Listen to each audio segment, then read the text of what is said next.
presented statement, sir. Say you support determined to be.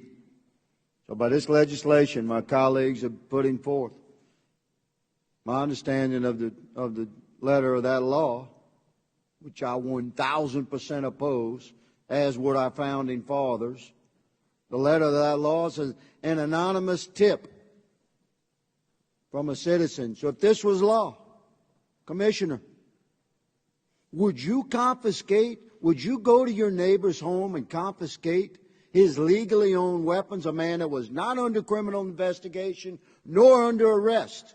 Would you do it? The red flag laws would... That's a yes or no, brother. I got 5 minutes to make an hour-and-a-half statement here. It's more than a yes or no answer.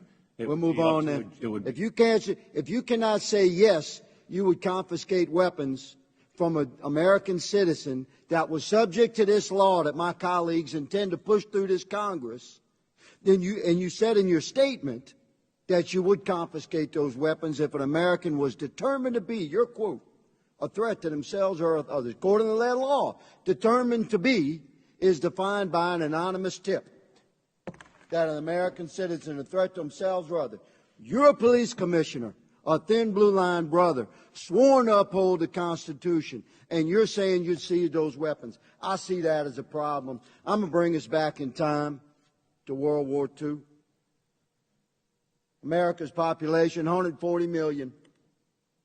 15 million American men came home from World War II with deep scars and significant skills. They bore the invisible wounds of war. There was weapons everywhere. We'll talk about mental challenge.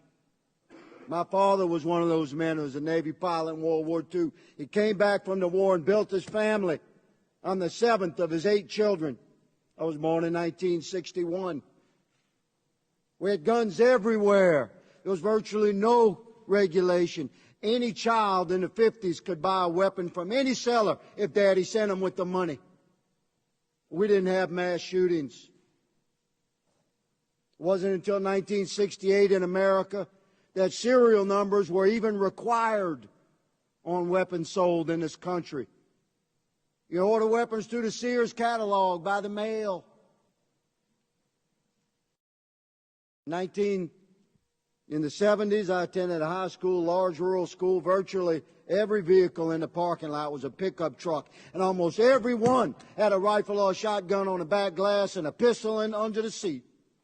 And we didn't have school shootings. 1979, I began college. One of the jobs I had to work my way through college was as a carpenter. We restored historical buildings. We had to determine in the process of that work what was the original cuts of these homes, residential homes built 75, 85, 100 years ago. You could tell by the saw cut if it was a mechanical cut, an electric cut, or a hand cut.